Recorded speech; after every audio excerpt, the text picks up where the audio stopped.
Your hosts are here, Sammie and Michelle. By the end of this podcast, you'll know them well. Adulting, navigating the journey of life. Careers to relationships, pain and strife.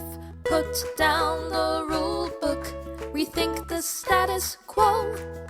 If there's another direction you wanna go, find purpose, passion and mastery in all that you do. With Status Post Adulting. Hey, Status Post Adulting fam! This is Sammie and Michelle, and you are listening to the 14th episode of Status Post Adulting, where we're going to be talking about boundaries. Boundaries! But first, let me check in with my co-host, Michelle. How are you, Michelle? I am great. This chick is vaccinated! Or at least I got my first shot, which I'm pretty excited about for COVID. We are all excited. The entire family is relieved that the last person in our family is finally vaccinated. Yeah, it was a little bit of a drama. But how are you doing, Sammie? I'm doing well. As you know, I've been jump roping in the parking lot. Yeah, how's that been going? It's going well. But this week I was caught on camera. Oh my god, what? Yes. So apparently they're having this mobile mammogram clinic at my clinic in the parking lot. So my boss was out there taking photos of the parking lot. I was doing my little hoppy thing, jump roping in the parking lot. After I came back inside from jump roping, she's like, yeah, I got a picture of you skipping. I'm like, skipping? She's like, yeah, jump roping in the parking lot. There was just no way to cut you out of that photo. I feel like the people who come and look at those pics are going to be like, is this something we need to factor in? But yeah, so now everybody at my work thinks I'm a psychopath. I think at some point you're going to be exposed. Fact. But, I'm impressed that your work lets you do whatever you want during your lunch hour. Yes, and if they had a problem with me jump roping in the parking lot, they would let me know directly, because that would be a good boundary. Ah, yes, Sammie. Getting to our topic today, boundaries. Sammie and I learned about boundaries a few years ago when there was a popular Mark Manson article that was going around, which we'll make sure to include in the show notes. It really changed our perspective on a lot of things, and I can definitely say that personally, it's improved a lot of my relationships. Yeah, Michelle. I think being Indian, growing up in our family, boundaries, they're kind of a little bit blurry. It's a very communal culture. And that can be great, but that can also come with poor boundaries.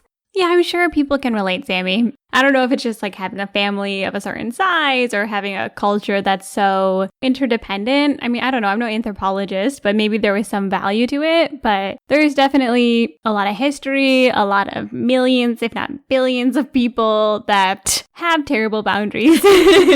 And so I think when we found out about boundaries, a concept that never even occurred to us, quite frankly. Exactly, Michelle. And Mark Manson defines healthy boundaries as taking responsibility for your own actions and emotions while not taking responsibility for the actions and emotions of others. Pew! What a concept. What a concept. Who knew? Really? I mean, seriously, who knew? I'm not supposed to be responsible for mine and everybody else's emotions. Aren't I one giant family unit and I'm responsible for everybody's feelings? In different ways that we've heard bad boundaries. One time I told my mom that I wouldn't have kids till I'm 30. Joke, I'm 30 now and childless. But she responded, I'll be dead by then. She's still kicking. Undoubtedly, Michelle. And Mark Manson breaks people into two main categories. People who expect others to take too much responsibility for their own actions and emotions, and other people who take on too much responsibility for the emotions and actions of others. A good example, Sammie, of people who expect others to take too much responsibility for their actions is when I get hungry and I'm living at home and I say, nobody is feeding me, I'm hungry. She actually says this. It comes out. Living at home brings out the worst of my boundaries. It really regresses us to the really bad boundary phase that we were in before. Some other boundaries may be any family member asking you for money because they really need it. And if you don't give it to them, something really bad is going to happen. I know, Sammie, when I'm at work, I think both of us feel this, being a little bit more client-facing, is somebody all of a sudden, never heard from them the last few months, I need this done in the next 15 minutes or my business is going to implode, or whatever it is that they expect you to drop everything and just tend to their needs. Yeah, Michelle, that happens all the time. And my favorite phrase to tell myself is, Your poor planning is not my emergency. It helps me remember that they are having bad boundaries. A big one that we first noticed is even with our friends. Some friends will be like, how could you do XYZ? You know how sensitive I am about these things. Yeah, Sammie. Or I've been in unhealthy relationships where people might say, oh, like, I get jealous when you hang out with those people, or you don't appreciate me when I do XYZ, or how could you make plans without me? Which is definitely a very unhealthy relationship and very bad boundaries to have with your partner. Yeah, Michelle, I've had partners who are like, you don't call me every day, you don't love me. Just really unhealthy boundaries and putting your emotions onto someone else. It's so true, Sammie. And I have been guilty many times of saying things like, thanks for wasting the last 2 years of my life, when I have full ownership of how long I'm in my relationships for. Exactly, Michelle. And the other type of boundary issues that Mark Manson talks about is people who take too much ownership of other people's actions and emotions. I definitely feel this, Sammie, when I'll project something onto my parents and I'll say, oh my gosh, they're so lonely because I'm not hanging out with them, or I'm a bad daughter because I'm not doing XYZ. And it can even present as people trying to be helpful, or they're really just taking too much control over your life. I remember we had an aunt that said, we'll get the first daughter married off by Q1 of this year, and then the second one married off by Q4. You gotta appreciate her business sense, quite frankly, yeah, but my mom had to be like, yeah, we're not trying to do that with our kids. Thank you for your unsolicited timeline. Or, oh, you're having infertility issues? Have you tried doggy style? Oh my God. Does that work? No. Status post adulting medical opinion here. I don't think there's any evidence for that. I know with my work, I really had to learn not to take on too much responsibility for things that were not part of my job, like say like party planning or people's birthdays, whatever it is, because then I would become resentful and I was like, this isn't even part of my job. Why do people expect me to do this?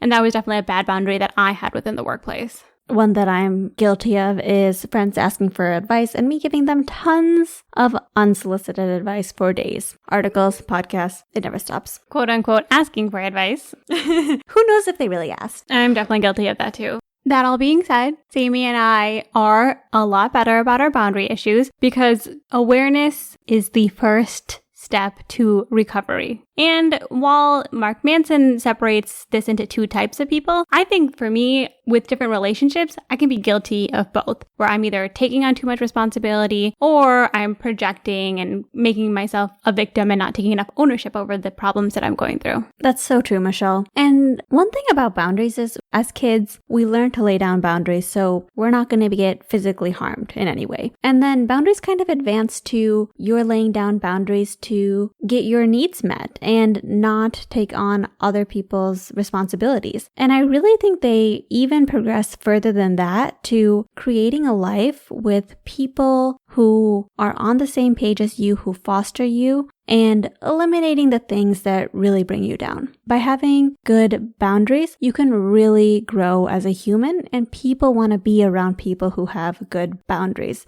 There's nothing more frustrating or unattractive than someone who has bad boundaries. Agreed, Sammie. And so I know when I'm trying to work on my own personal boundary issues, I have a few different steps that I take. So one is identifying what I want, knowing what are the things that are important to me, what are the things that maybe tick me off or annoy me, what are the things that make me happy. Because first and foremost, you have to know yourself to know exactly what is important to you as well. That's right, Michelle. From there, it's important to see, are you the one who is putting the responsibility on others for your emotions and actions, or are you taking on too much responsibility? And from there, determining what is the boundary you want to lay down and what are potential consequences of laying down that boundary. Definitely, Sammie. For me, if I'm the one creating a narrative that paints me as a person who's being the victim, I think, okay, are there ways that I can take ownership? For example, Sammie was listening to podcasts in the morning and she wakes up a lot earlier than I do. And so at first I was grumpy about it and I was annoyed. I was like, my sleep's getting messed up. I'm being woken up, having to listen to this podcast every morning. And I was like, okay, does Sammie know this bothers you? And so we had a conversation about it and you agreed to put headphones in, at least until a more decent time in the morning for the rest of us. Yeah. And now you also do the same thing at nighttime when I'm trying to go to sleep. Exactly. Other times, Sammie, if it's somebody else is putting a lot onto me. For example, my mom and I had a little bit of an argument over when I would get my COVID vaccine because she obviously wanted me to get it.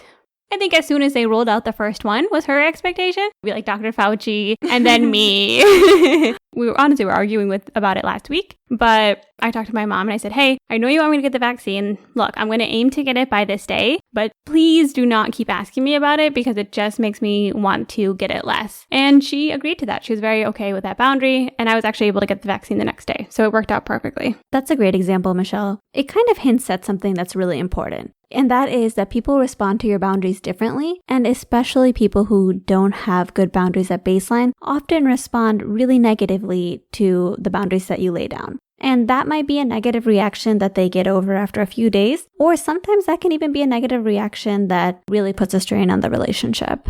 An example from our family is our cousin-in-law. She married into our crazy boundaryless family. And she came over for one of our family parties and she was like, we have to go at 7 o'clock because we got to make sure that the kids get to bed on time. And of course, everyone in our whole extended family is like, oh, don't worry about it. Just throw them on the couch. They'll just fall asleep. That's what we always do. And, to this day, I still do love sleeping to the ambient noise of a party in the background. But this is not the way that she wanted her kids to be raised. So she was very firm about it. And she's like, no, we need to go home. They need to go to bed on time and get a proper rest. Let me tell you, it did not necessarily go over well. People were definitely talking smack as soon as she walked outside of that house early, like, oh, that's so picky. That's so, uptight. The audacity to have boundaries, really. At bedtime, what the heck is that? But honestly, over time, our family did learn to accommodate that. And they actually really respect the fact that she laid down those boundaries now. I think they respect her for maintaining her ground. Yeah, Sammie, it really created a better relationship, which is the thing that surprised me when I started to have firmer boundaries. For me, I think I thought that, if I demand certain things or if I try to have these strict, rigid ways that I want to be treated, then maybe people will be upset or maybe it'll be really inconvenient to people. But generally, people respond well. And what I'm really doing is teaching people how I want to be treated and what respect looks like to me. That's so true, Michelle. I actually really appreciate people who have strong boundaries because I have confidence that no matter how I behave, they're always going to let me know how they feel about it. And there's not going to be a lot of stuff that's hidden under the surface that I have to worry about. I know, Sammie. I really value my friendships now where someone might say, hey, do you want to hang out Saturday? And I can just say, no, I don't want to. I don't have to make an excuse. I don't have to commit to it and then flake. I find that I have not only just better relationships, but I'm also happier myself because I know that the people around me respect and love me and give me the space to speak my truth.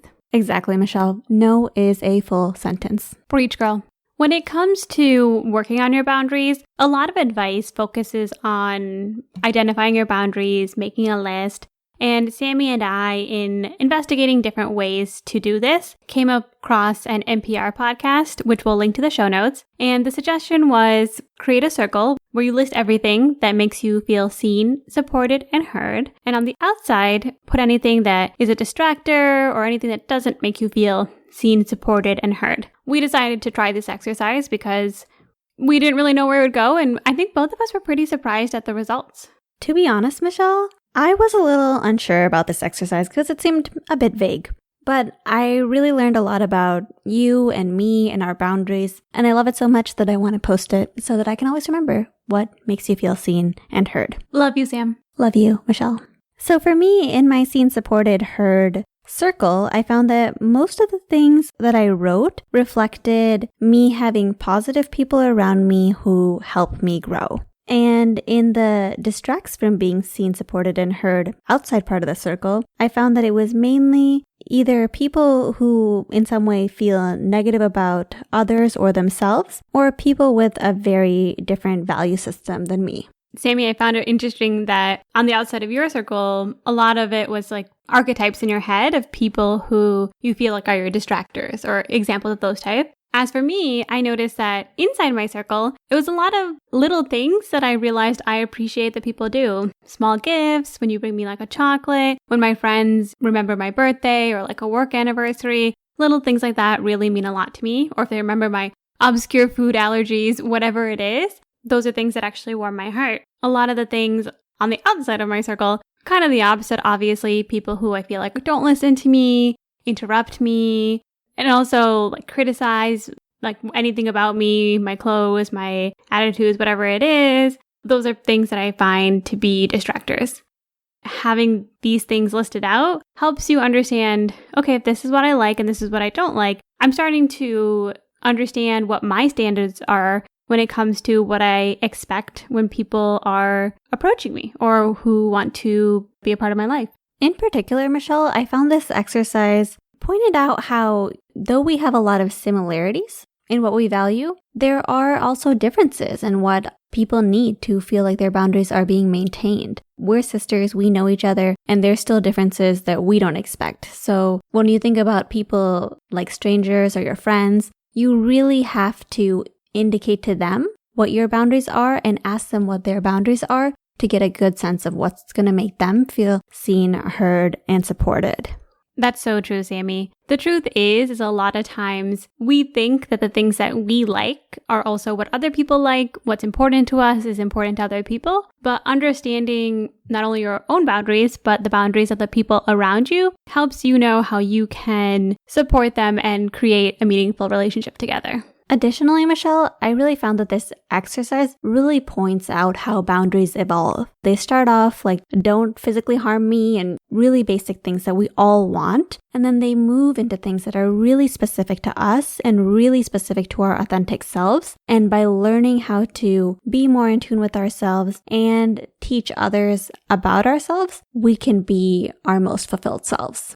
Consequently, Sammie, the stronger boundaries that we have, the more we can ask from people. I think when I was younger, or even in my teens or early 20s, I was more focused on how I can make other people happy and also really required the bare minimum for what I considered like good treatment. I'm happy to say that now, like later in life, I do think I demand more from people. And the nice thing is that people not only meet those expectations, it actually creates a healthier relationship because I'm able to express my expectations.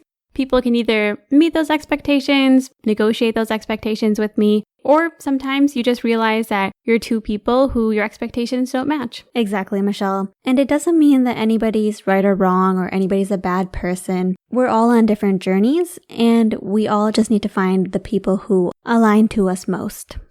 Sammie, that's definitely something that I really value that I've learned over time. Setting and maintaining your boundaries is an exercise that doesn't happen overnight. It's something that I feel I'm constantly revisiting and constantly adjusting. But my life is definitely a lot better once I realized that I could set boundaries and ask and expect for a little bit more. For adulting versus status post-adulting, Sammie, I was thinking about how earlier in my life, I used to be really bad about putting a lot of stuff on my schedule, not keeping track about it, and then canceling last minute, flaking, etc. And something that I started to do that I really liked was to keep a calendar literally for just my social engagement. And then I would also book time for days where I could see that my week was busy and I would just have a day to myself. That really helped me set better boundaries with people because I could actually look at my calendar and say, okay, I can't hang out with you for the next 2 weeks. I'm busy. I have a couple of days where I'm resting, kind of like a take it or leave it. Less relevant because my social life hasn't been as busy since COVID, but that was definitely something that took me from adulting to status post-adulting. Yeah, Michelle, I remember that was a big change for you because you were constantly drained before that. And then after that, you just had more space. And a lot of times we have to make space for ourselves to have alone time. For me, a boundary that I had to acknowledge was that I throw away other people's things.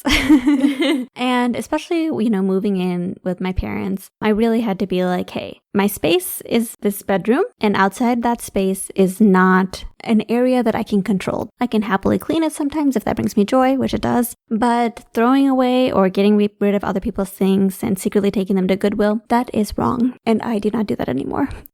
For the most part. For the most part. So my adulting thing for this week would be me throwing away and getting rid of other people's things because I felt they did not need them. To status post-adulting, understanding that it is other people's choice to keep things and that is not my decision to make for them. I'm so happy for you and for our parents' things. Well, thank you guys for listening to another episode of Status Post Adulting. We have been seeing a lot of new people tuning in, and so welcome. We're really excited that you're taking a listen. If you are enjoying Status Post Adulting, we would love if you left us a review on Apple Podcast. Thank you so much to everyone who has said such kind words up until this point. If you have any questions or topics or anything you want to share with us, including in adulting versus status post-adulting, feel free to send us an email at statuspostadulting@gmail.com, or you can send us a DM, follow us on Instagram at statuspostadulting. Exactly, Michelle. And be sure to join us next time as we put down the rule book and rethink the status quo.